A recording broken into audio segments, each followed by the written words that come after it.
Now we're going to go to questions, and we're going to start with Ms. Schakowsky.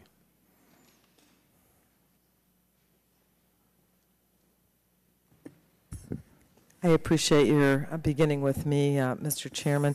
I really have just one question. Mr. Freeman, I wanted to, first of all, thank you for flying from California to testify this evening, I guess, isn't it?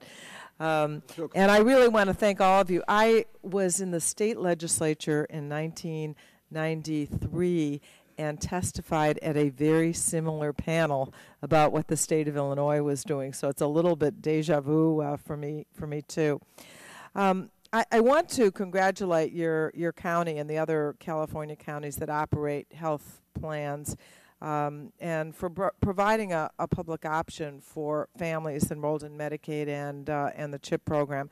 I wanted to ask you about a provision in the discussion draft that's intended to reduce waste and increase value for Medicaid taxpayers, for the taxpayer dollars that your state and the federal government is paying. The provision would require that all Medicaid managed care plans have a medical loss ratio of at least 85%. You've already testified that your plan's medical loss ratio is a pretty remarkable 92%. So I think everybody understands that means 85%. It would mean that of every Medicaid dollar that's paid to the plan, at least 85 cents are used to pay for health care services furnished by hospitals and doctors and other providers. No more than 15 cents on the dollar could be used for marketing administration or, in the case of private for-profit plans, payouts to shareholders. So do you believe that it is reasonable for taxpayers to expect that any well-managed plan, whether public or private, have a medical loss ratio of at least 85%? We've heard from some that is somehow unreasonable. So I'd like to hear what you say about that. Well, I'll just respond from our own experience. First of all, the California CHIP program has that requirement, so every plan, public, yes, same requirement. And as for our plan and my sister plans, none of our plans have had an issue of meeting that requirement on a consolidated basis. It's never been an issue for us. You look like you wanted to say something from New Jersey. Do you have that at all? Do you have a requirement on loss ratio? Yes, thank you, Congresswoman. We just changed our medical loss ratio in New Jersey from 75-25 to 80-20, which means that more money will be directed toward providers and the care that they provide to reimbursement they provide to doctors and hospitals. It's something that works in our state. It hadn't been changed in years. So we took an incremental step. We had discussed 85-15, but we settled at 80-20, which literally puts millions of dollars more into the provider side of the equation and a little less money into the profit side of the insurance industry. It did not cause any disruption in the insurance industry market. A couple of small companies closed and moved out, but that was unrelated to the 80-20 change. It's just that more money is now spent on the provider side than less in the pockets. Does anyone else want to comment on that? Yes, sir. Yeah. Somebody would comment. Well, there's time, I think, for both. Sure. No. I just take a very different view from Senator Vitale on the issue, and in fact, Guardian, which is not a small provider, the representative was in my office last week saying the 80% loss ratio made us leave the state. They simply couldn't be profitable in New Jersey after the loss ratio went to 80%, and that's actually what caused the constituent that I referred to during my testimony to lose his coverage. The insurance company told him flat out that because New Jersey is going to impose an 80% loss ratio and because they're going to make us right in the individual market, which is not profitable for insurers in the state, we are going to pull out of New Jersey and you're going to lose your coverage. So there's a difference of opinion from the legislators in New Jersey as to whether this 80% loss ratio is a good thing. Yes, the only comment I would make is that we're dealing with three separate populations in Medicaid. You've got the women and children, you've got the disabled, and you've got the long-term care. And I'm just saying that the mix there because the disabled and the long-term care are more intensive in terms of managing, if it's done correctly, integrating the services. So states that have an unusual percentage of that might have more difficulty meeting that than other states. Yes, sir. You want to? To follow up on my colleague's response to you, I appreciate your years in the state legislature and understanding the nuances of that business. When I spoke with the Department of Banking and Insurance and I learned that Guardian and a smaller company left, their letter to the department had nothing to do with the MLR, with the medical loss ratio. In fact, it had to do with other reasons. You know, there are every insurance company who writes in New Jersey already has a higher MLR by practice. We codified it into law. They don't. There isn't one company that is going to leave that state. They're profitable. Some of it's difficult, just like any other business. But for those who are in that state, and whether it's a Horizon, or whether it's a Blue, or it's anyone else, they're doing just fine. They would always like more. And when a lobbyist or a representative for an insurance company will come to my office and complain to me that they're going to make less this year, well, that's just what they do.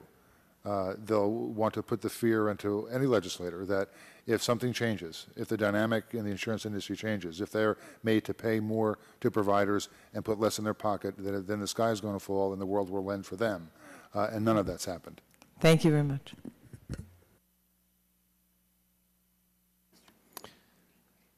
Gentleman from Georgia, Mr. Gingrey.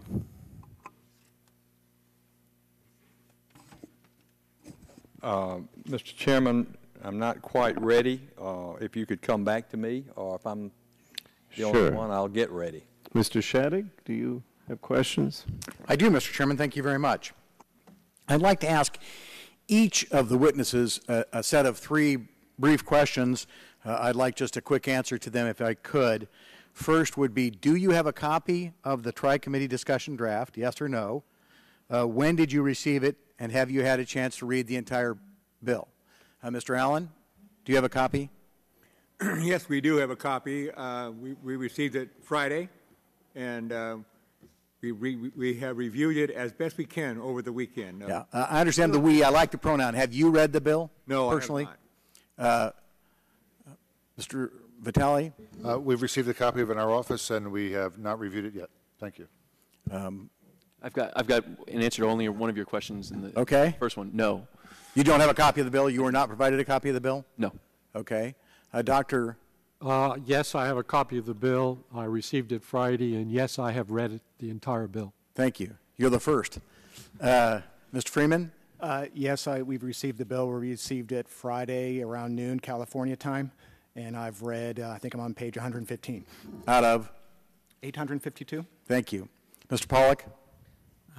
I did receive the bill on Friday. I've read portions of the bill. Our staff has read the entire bill. Thank you very much. Assemblyman Weber, I appreciate your testimony. I was able to watch it from my office. I do appreciate your efforts on behalf of consumers, and I, as you know, share your interest in allowing the cross-state purchase of health insurance so that we could bring some competition to the market and bring down costs.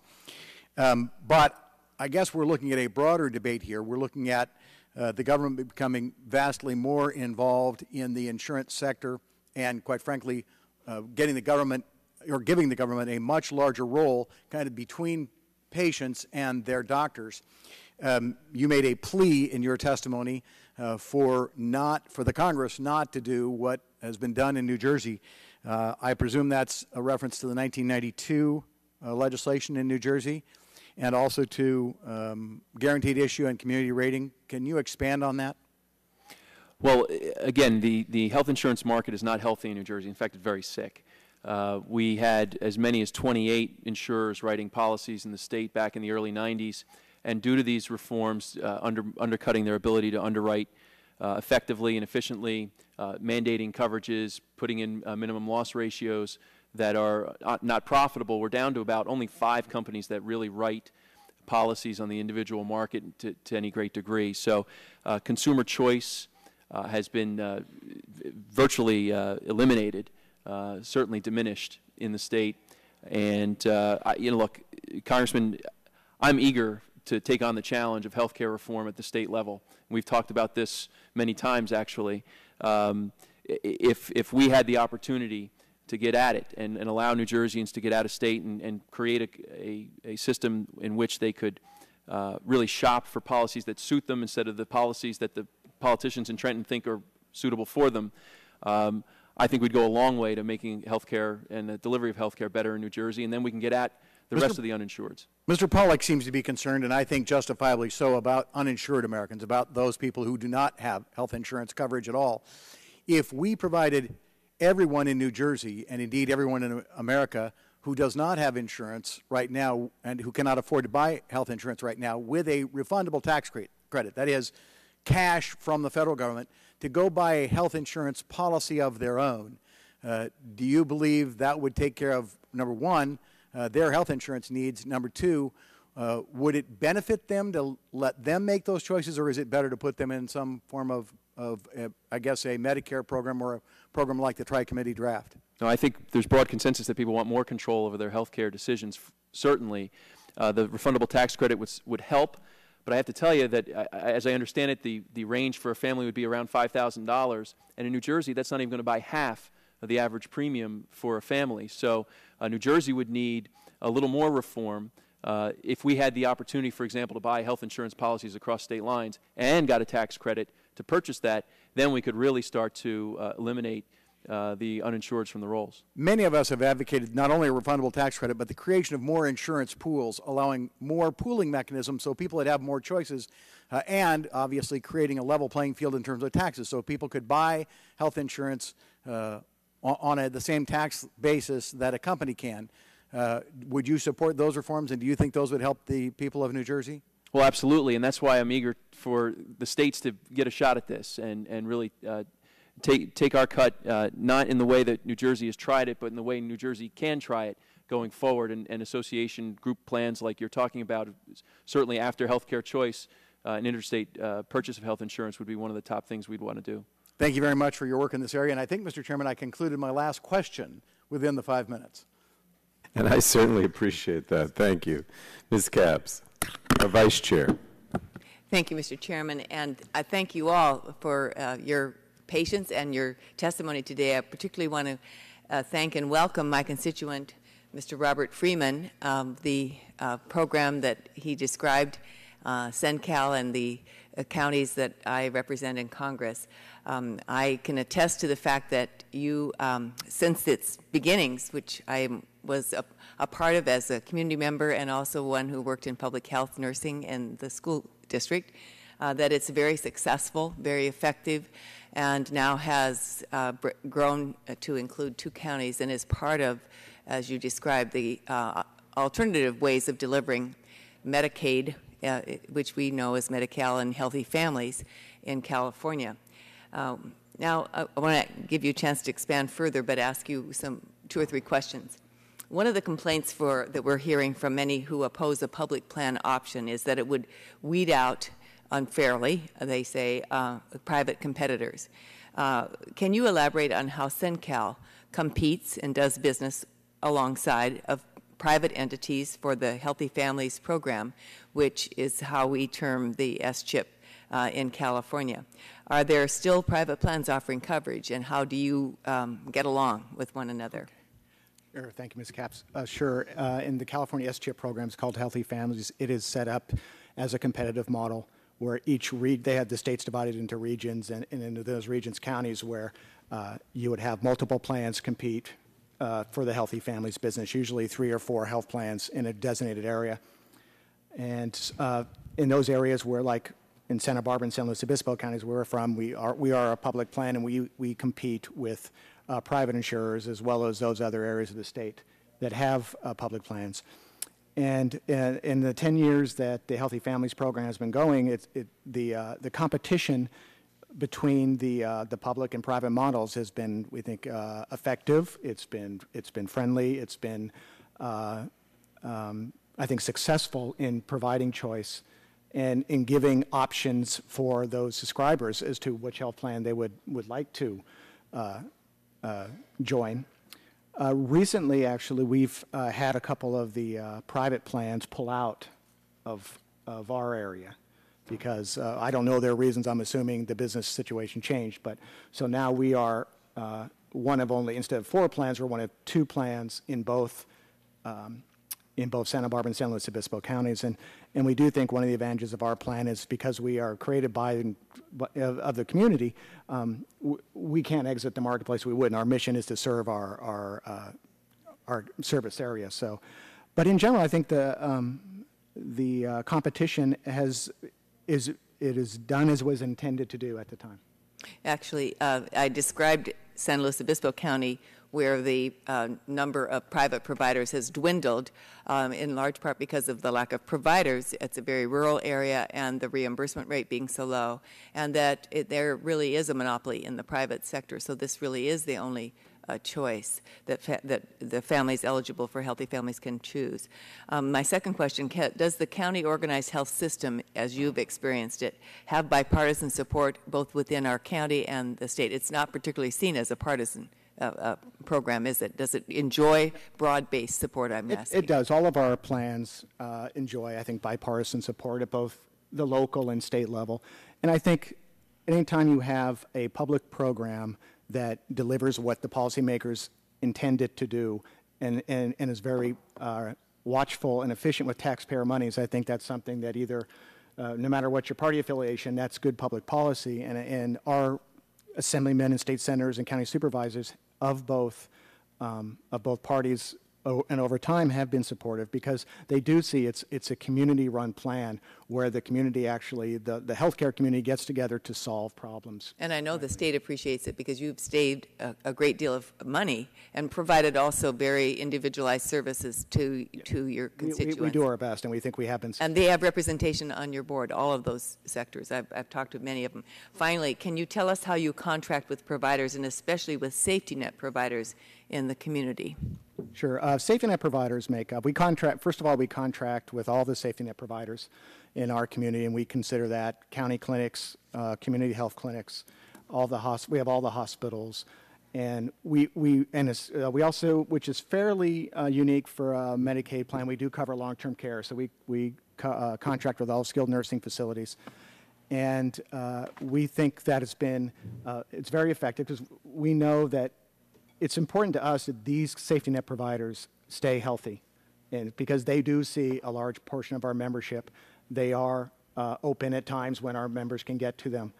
And we've also been very mindful that some of these, especially some of these skilled nursing facilities, really are watching every penny. So we do our best to make sure they get paid as quickly as possible. And in times in the past, we've literally cut checks early so they can meet payroll and so forth, because it's in our interest for them to survive. They're part of our community. They're partners with us, and it's certainly in our interest to make sure they're as viable as possible. Thank you. Thank you, Mr. Chairman. Thank you. Mr. Pitts. Thank you, Mr. Chairman. I'd like to thank the panel for your testimony, especially thank the Assemblyman Weber for your comments. I'd like to ask you, Assemblyman, why does health care insurance in New Jersey cost so much? Is it because of the mandates? I think there's a lot of things that drive the cost of insurance in New Jersey. Certainly the underwriting rules, known as guaranteed issue, that is, the insurance companies have to take all comers, regardless of their health condition. And then the community rating that's been modified recently, that also drives up the cost of insurance for many. There are other New Jersey specific reasons. I mean, it's an expensive place to live and work and provide medical care as well. But in addition to those factors, we do have as many as 45 mandated coverages for everything from mammograms to cervical cancer to Wilms tumor and infertility treatments. And there's a series of mandated coverages that also drive up the cost. How has the price of health insurance increased since New Jersey enacted these mandates? Can you give us examples of the amounts of increases? Well, it's difficult to pin down how much each mandate costs and increased the cost of insurance, but the estimate is that for every 1% of increase in the health insurance premium that mandates cause, as many as 8,000 people in the state lose their health coverage because their employers can no longer afford to provide it for them, or because they can no longer afford to purchase it themselves. So just in the last, I believe, 7 years, we've had over 110,000 people in the state join the uninsured rolls. At the same time, we are putting in rules and mandates. We've mandated over 15 coverages in the last 7 or 8 years in the state. So we continue to increase the costs even as people find it more and more unaffordable to purchase health insurance in New Jersey. And I just think that's backwards. We need to start looking for ways we can provide more efficiently health insurance to our constituents. In your testimony, you mentioned that your legislation maintains your state's core consumer protections. What are those protections? The legislation would require out-of-state insurance companies to come in and be certified by the State Department of Banking and Insurance, the New Jersey DOBI.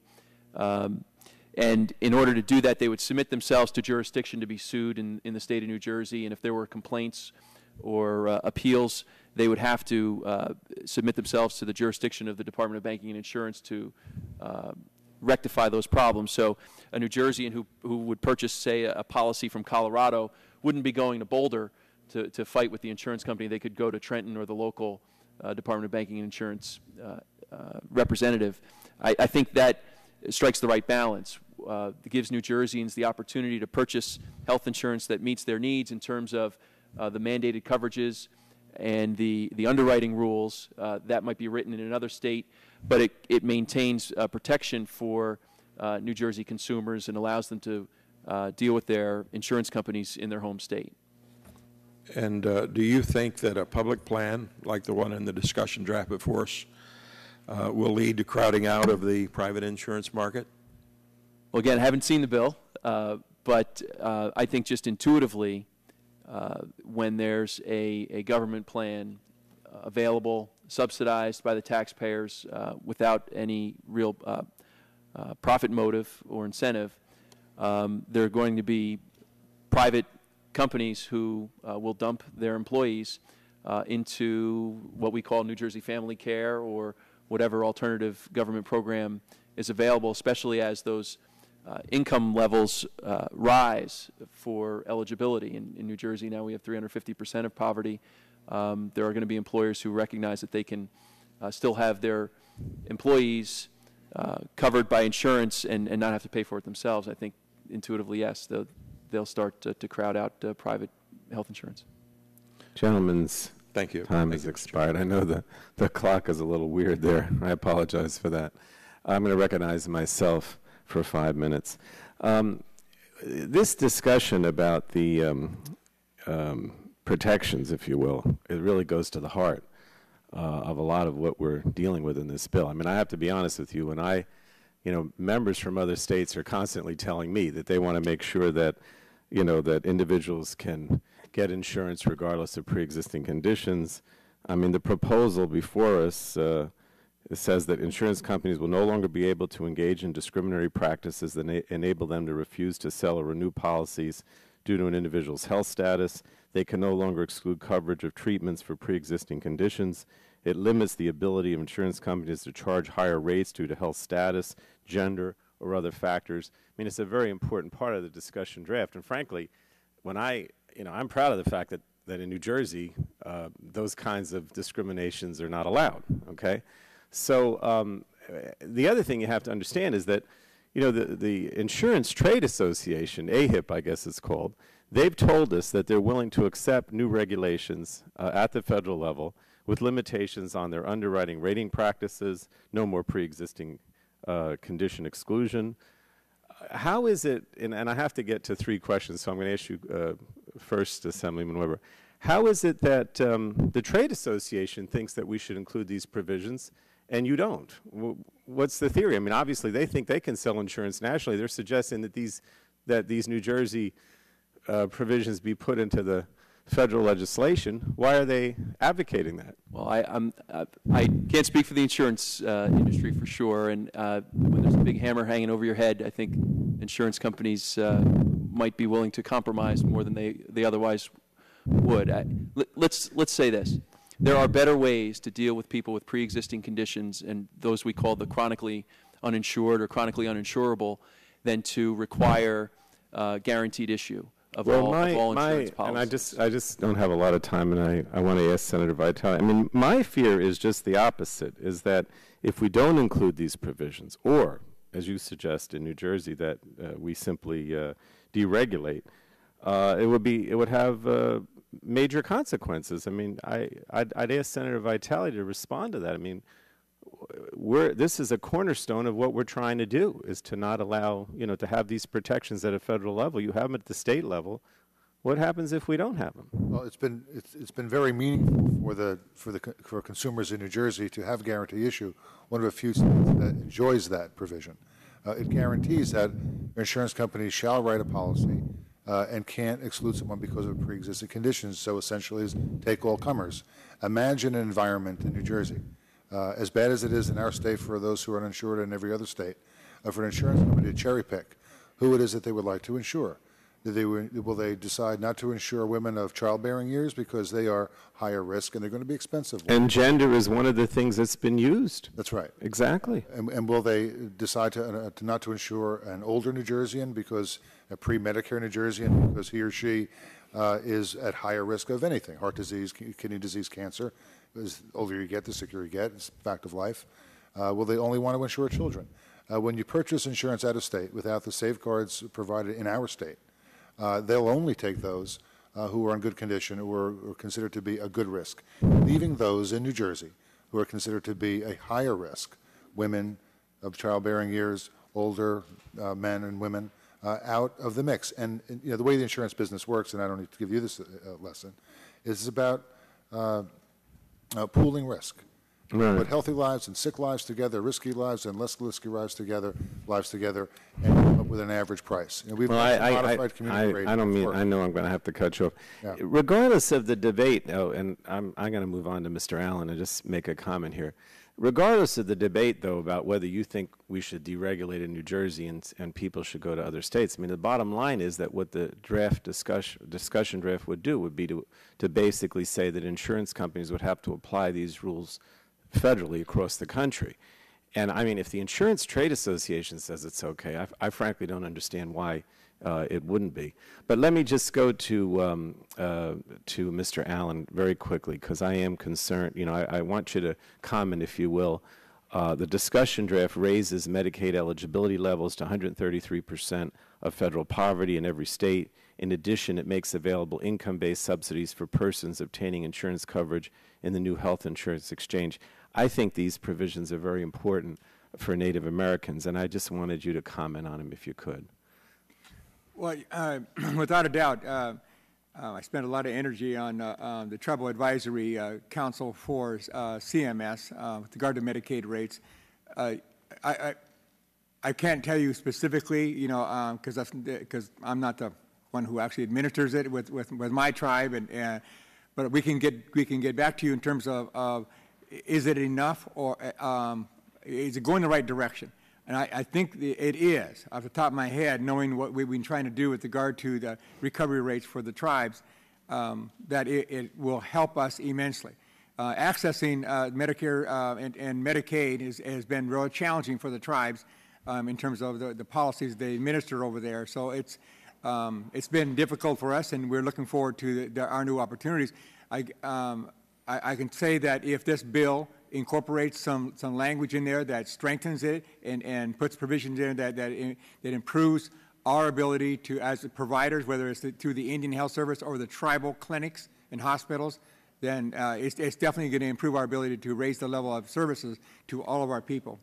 I mean, we are trying. I mean, you probably know that the Indian Healthcare Improvement Act, which is my bill, that I'm the prime sponsor, is coming up in resources tomorrow. We've been trying since the beginning of the year to incorporate a lot of the provisions of that, in SCHIP and the stimulus and also protections in this healthcare reform for Native Americans. And we'll still try to move the other bill. But we do want to, and we're really trying as much as possible to address some of the disparities that we know exist with Native Americans. I just wanted you to know that. And I'd also like to inform you, Mr. Chair, that times are changing for tribes in terms of how we provide services. So our clinics and hospitals provide services to both Indian and non-Indian alike now. It's changed, where the old days where we just provided services to the tribal citizens, and now because of the diversity of our communities and the communities around us, where like my community, the providers actually bailed out in the community, so we basically took on that role. So we have a clinic right now where 95% of our patients are non-Indian. I appreciate it. I know I went over, but I'm just concerned that I want to make sure that the Native American concerns come out. Mr. Gingrey. Oh. No. Mr. Chairman. Did we want to go back to you, or you? Yeah. Okay. Mr. Chairman, thank you for doing that. Mr. Chairman, you were just, I think, asking Representative Vitale in regard to why in the state of New Jersey this situation where there would be guaranteed access, community rating, all of these mandates that make it untenable for many insurance companies to continue to do business in the state of New Jersey. And the chairman said, well, gee, AHIP says it's okay, and they're buying into that across the country. But I would suggest that they, as soon as if we did this, and I hope we do, pull out the mandate that everybody has to have health insurance, the mandate that they have to do it, and employers also have to provide it, that would be at the point which AHIP would say, well, all of a sudden, no longer are we going to accept community rating and universal mandated coverage. So just throw that out there. Let me ask a question of Representative Weber. Your state, as you said in your testimony, has had massive decrease in insurance carriers, I think from 28 in 1992 down to 7 insurance carriers now in the individual health insurance market. Do you think that a public plan like the one we're discussing in this draft before us, do you think it will lead to maybe some of these private carriers coming back into New Jersey, or rather a further crowding out and lesser numbers participating? Well, I can't see any of the private insurers coming back just because there's a public plan now being made available. There will be fewer lives on the private insurance market, I would assume. And bear in mind we might have 7 companies writing policies, but if you're writing policies and charge $18,000 a year in premiums, you're really not intending to cover anyone. So we really have fewer than 7 who are still writing policy seriously in the state. I don't think it's getting anybody anytime soon.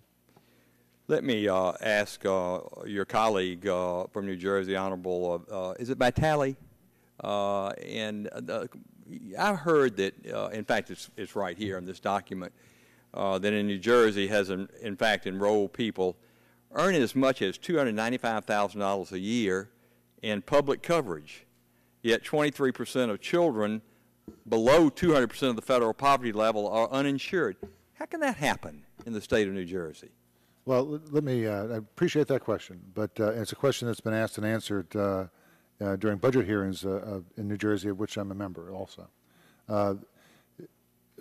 But it's a question that has a very simple answer, and the answer is that there were as many as 3 or 4 individuals who applied for coverage in New Jersey who lied on their forms when they applied for New Jersey Family Care. And it was through the process of an audit that we discovered that lie, and it was corrected. And in fact, I wrote additional legislation that required not only that people fill out more information on their form in terms of their income, but that Treasury do a back check against their wages and their filings, so we know exactly what they're earning in the year that they're claiming they want to be a member of the program. So it was a matter of fraud on behalf of 3 or 4 individuals that made big headlines, but unfortunately, tried to give a black eye to the hundreds of thousands of honest New Jerseyans and parents and children. Yeah, well, reclaim my time. And I mean, I've got a sheet here of all the states and the average annual premiums in the individual market. In New Jersey, it's $5,300, and you go down to Wisconsin, it's $1,200. And I think we're getting some answers in regard to what the problem is in New Jersey. Mr. Pollock, in the limited amount of time I have left, let me just ask you this. I know you've been involved in health care reform for a long time. You had a lot of things to say about Medicare Part D and government controlling prices and setting prices of drugs and things like that. But your organization is well respected, of course, and has a lot of opinions on all this. Let me just ask you a quick question, though. Shouldn't we require states to ensure that low-income children are covered, let's say in the CHIP program, before opening up coverage to middle and high-income families? Now, I ask that question really in a way from my colleague, Representative Nathan Deal, who is the ranking member, as you know, on the subcommittee on health, that has a bill to that effect and had an amendment when we were working on the CHIP program to say that if we're going to expand it, let's at least assure that 95% of those who are intended in the original bill between 100 and 200% of the federal poverty level, that we cover them before going on up to 300 and 350%. Your response?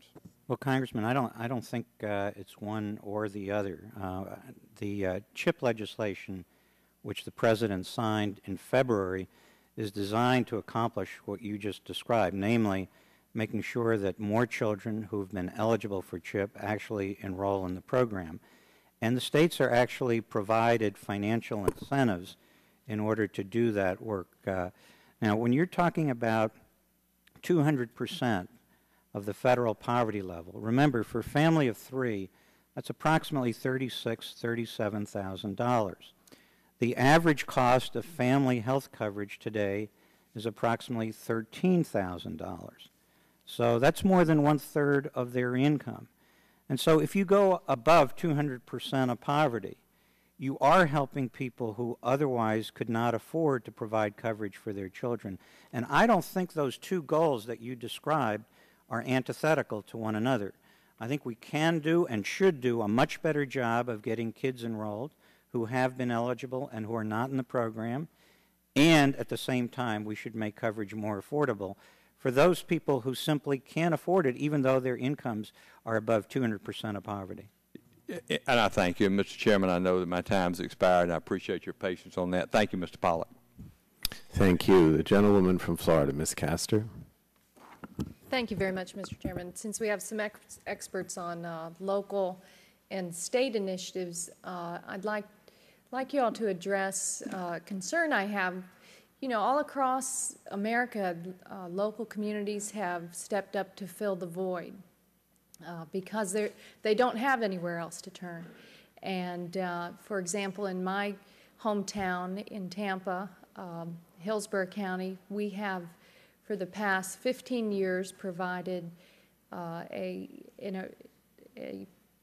initiative where if you do not have health insurance from any other place, if you don't qualify for Medicaid or Medicare, and you are a working family below about 200% of poverty, the county has created a partnership with local hospitals and community health centers so that these folks don't end up in the emergency room and county government doesn't pay those very high costs out of property taxes, which everyone hates. It's very successful, and it has created a robust primary care system of 12 clinics, and the hospitals are reimbursed, and the doctors there are reimbursed. And now, with our health reform initiative, looks like the feds now will come in and we will cover the cost for the people that my community we're covering. And that's great. That's going to be great for my local taxpayers. But I hate the thought of losing this award-winning local clinic system, a primary care system that we have. And there are other communities across the country, I think Oakland, California, maybe, San Antonio, Texas, others, plenty of others that have these. How do we, in transition, ensure that these terrific initiatives on the local level survive? Well, I think the program in Tampa is wonderful, and it's the programs like that in New Jersey that we're trying to emulate. We've called them collaborative care models. We're working with local hospitals who are in close proximity to federally qualified health centers and other clinics to transition the uninsured or even the insured who present at emergency department with what is really non-emergent illnesses or injuries. We're required, of course, to take all comers, but those who present at an emergency department really don't need to be there. So we're working with our local hospitals. So it's a great model. And I think the question, I think, is how are those providers, those caregivers, doctors and nurse practitioners and nurses reimbursed for the care they would provide? So is it state, Dr. Šepak, is it state leadership that needs to step in, because the states will have so much of the responsibility when we're talking about the 133% of poverty? It's going to be through Medicaid that they'll be covered. Mm-hmm. Yeah, I mean, there is a lot of programs now. Some states do programs with state-only dollars, and a lot of the locals do, so there are those sort of tiered effects. This is probably going to be, if this bill were to pass, it's going to be a transition, I suspect, of 4 to 5 years before you transition, and I think to some extent what states would do would be to work with communities to ensure that they're doing part of the eligibility that's feeding in, because a lot of the problems in Medicaid and S-CHIP, oddly enough, is finding these kids and getting them, in fact, enrolled. And I think we're going to have the same problem with the other subsidized populations. What worries me very much about this bill, however, is that the entire sort of gateway or alliance is federal. So now you're going to have the federal government in the middle of this doing insurance regulation for those qualified plans, and then you've got states outside that doing non-qualified plans. So I think the coordination problem is going to be greater going forward. I worry about that. Congresswoman, I just want to say your community is well known as doing something that's exceptional. Obviously, so many communities across the country don't do that. And it's one thing to provide primary care, as community health centers do. Mm-hmm. Often people who get primary care may have difficulty getting access to a specialist.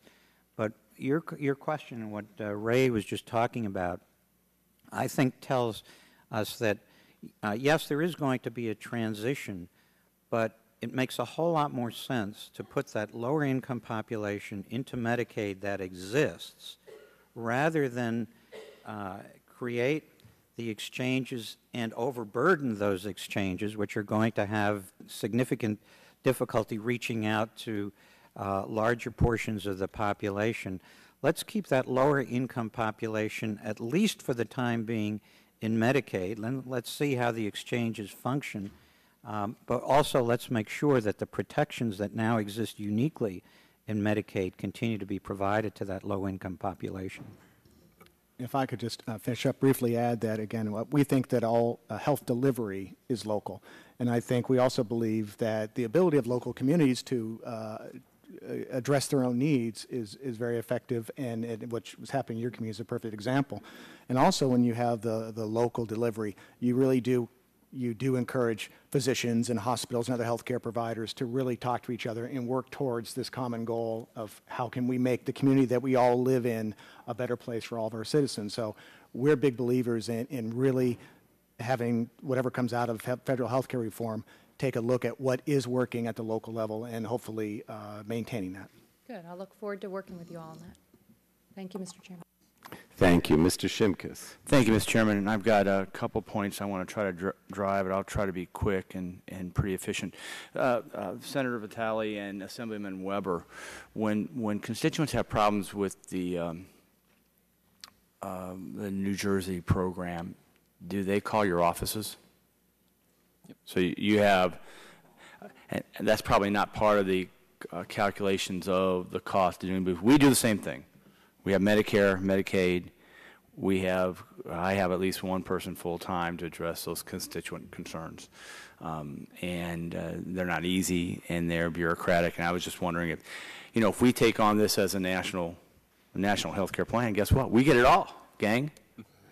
We're going to get all the caseload calls. They're going to come. And that's why you guys support it, because then they won't be calling your offices. Let me, and just for the record, Medicare D was very successful. Medicare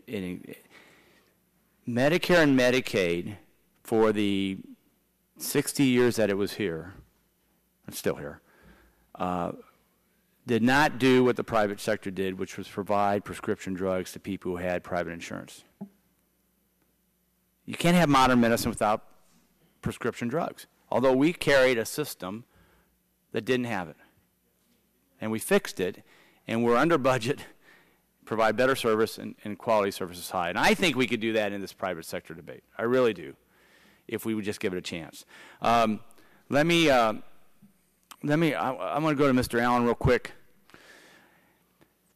The Indian Health Service, I don't have Indian tribes, so I'm not as familiar as isn't it a one-payer system? It's referred to as a payer of last resort. So it requires that the tribes tap the insurance system or the Medicare or Medicaid, and then if there is still a gap in providing services to the tribal citizen, then we access the IHS monies.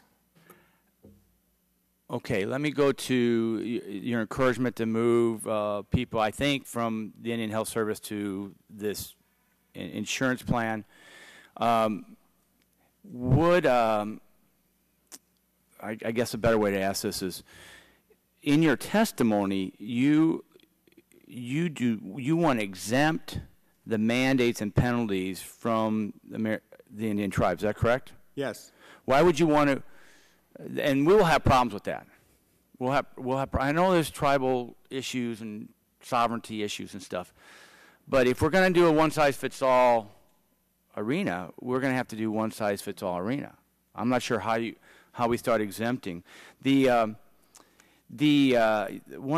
you want, in your testimony, you also talk about you want exemption from employer mandates that should be exempt even for the Indian tribes that have the benefit of the casinos and golf courses and tourism issues. Is that correct? Yes, we are.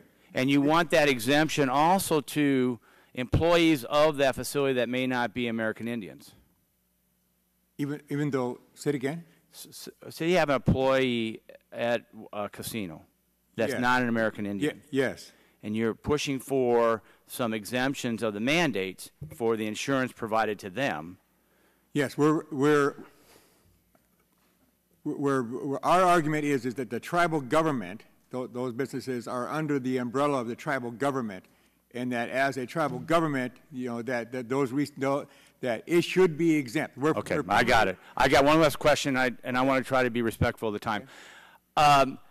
Senator Vitale, Assemblyman Weber, what's your FMAP percentage? Do you know? You know what FMAP is? Do you know what your percentage is? Well, we for those who are for Medicaid, those covered, childless adults covered in Medicaid, are at 33% of the federal poverty level. No, but what's our share? What's the federal payment? Oh, now it's what was it, 1 point? I think you're 50% FMAP. I think it's we're 50-50. We're for 50%. California. Who's California? Freeman? And Who's California? State. You're 50? Yeah, 50-50. What would I do? What would you say if there are states that have higher FMAP rates? Would you say that's intrinsically unfair and un-American that this federal government would allow some states to get a higher federal reimbursement for Medicaid versus others? Senator Vitale. Well, we are for... Well, I'm just talking about fairness. We're all citizens of the United States. Yeah. The Medicaid is a federal program shared with the state. Right. We do. We have a ratio of what we're going to compensate. Would you say it's fair that some states pay less than other states? I would say that it's unfair that some states get less, and New Jersey is one of those states. Oh, I will take that as yes. Right. And I'm going to end up with Assemblyman Weber. This will have to be the last question because you're. It's the last question. I'm just trying to get the answers. Sure. Oh, same question? Same question. Are you talking to a guy from a state who gets pennies back on the dollar that we send down to Washington? So I'm not going to advocate for New Jersey to give money away if that's the question. No, should every state be given the same ratio? I don't think I'm an expert to say yes. You can't tell him what to say. You can gentleman's time. What about California? Okay, let me tell you. I know. If the bottom line is, Mr. Shimkus, if Mississippi, you're a minute over. If Mississippi gets 76% return, Mr. Shimkus, and you're getting 50%, all right, look, should we change the law? Because he's a minute over. We have to try to stick to the time. All right, Mr. Green. Oh, no, I'm sorry, Ms. Christensen. Thank you, Mr. Chairman. I think just a few brief questions. Mr. Allen, like Chairman Pallone, I'm a member of Natural Resources, and there's several of others of us on the on this health subcommittee and on the big committee. So we definitely have an interest in addressing the issues of the Native Americans in our country. And the Tri-Caucus, I would tell you, has taken a position of equity for American Indians as well as territories. But we hadn't really addressed some of those exemptions so that you have put in your testimony. So that's very helpful to us. But the urban Indians, the Indians who are not on the reservations, we generally have had problems in coverage and reaching that population.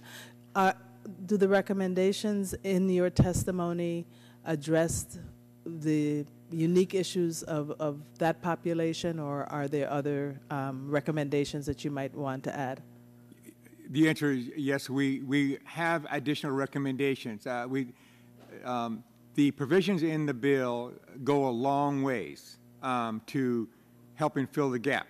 There's a lot of very positive conditions in there, including the access to subsidies.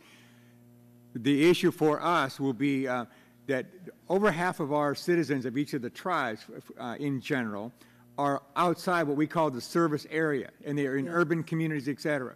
And it would be, if we're able to access the resources to serve them, if they're underserved, then we can fill that gap. We can close that gap. That has been a historical gap for the tribes.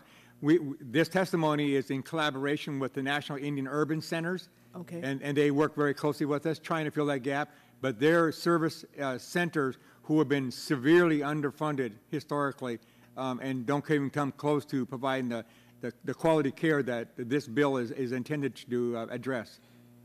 Thank you. Dr. Sheprick, my governor and Governor DeYoung of the U.S. Virgin Islands is an active member in NGA and has signed on to the policy statements on healthcare reform, energy, and many of the other ones. We have a particular issue with Medicaid and wanting to get the cap lifted, at least begin to move in that direction. Does the NGA have a position on the territories? Have you are you supporting my governor in his attempt to lift the cap? I sure am. Yeah, we do have a policy position to support all the territories in raising the cap, yes. Thank you. And Mr. Pollack, how are you? It's good to see you here.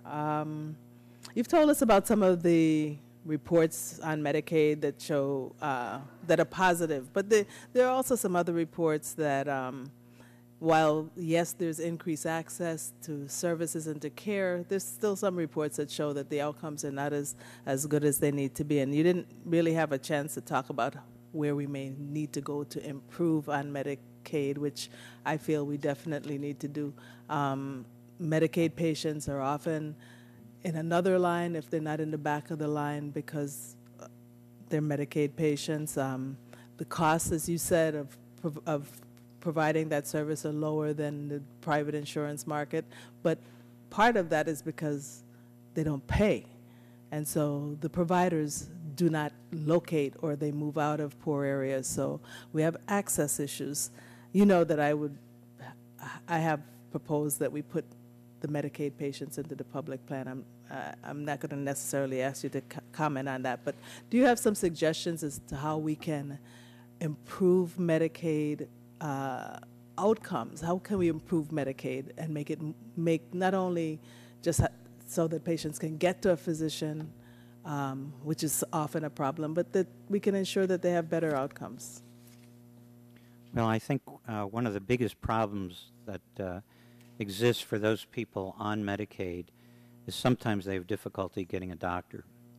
And that's largely a function of the payments that are provided, that are given to providers. I'm happy to see that in this draft bill there are some improvements made with respect to payments to primary care doctors. I think there are also, I think, hope for improvements because there's an experiment proposed here, a pilot program for medical homes. So I think those kinds of things will lead us in a much better direction in making care actually much more accessible for people on the program. Okay. Well, my time is up, so I don't get to go back to the public plan issue. We'll talk about that again. Thank you. Mr. Green. Thank you, Mr. Chairman. I just have one question, and Dr. Shepak, is that how you pronounce it? Shepak? In your testimony, you mentioned you had opposed changes to Medicaid that result in an unfunded mandate, and having served 20 years as a state legislator, I can relate to that. And you say states must take into consideration not only the actual cost of including additional individuals on the rolls. I understand why you oppose a Medicaid expansion if it's unfunded, but what about a mandate to cover the population the states are already supposed to be covering under Medicare? And I'll give you an example. In Texas, we have approximately 900,000 uninsured children. 600,000 are Medicaid eligible but unenrolled, and 300,000 are SCHIP eligible but unenrolled. And I'd like Texas to cover those children, and like to mandate 12 months of continuing eligibility under both programs to do so. Texas has that responsibility to cover these children, but has repeatedly allowed these kids to drop off the SCHIP and Medicaid rolls in order to avoid paying the state match. We cannot continue to allow children to remain uninsured so states can avoid paying their match. Short of federalizing Medicaid, what can we do to ensure states cover the individuals under Medicaid that they're responsible for covering? And I can understand what my colleague, Mr. Shimkus, although as a lawyer, I would have probably the worst case I've ever seen of leading the witness when you say, please answer yes. I don't quite go that far. But what can we do short of federalizing Medicaid to get states like Texas and maybe Florida, from my colleague, Ms. Castor, to cover more of the children, particularly since we've had SCHIP since '97, of course, Medicaid for 30 years. So.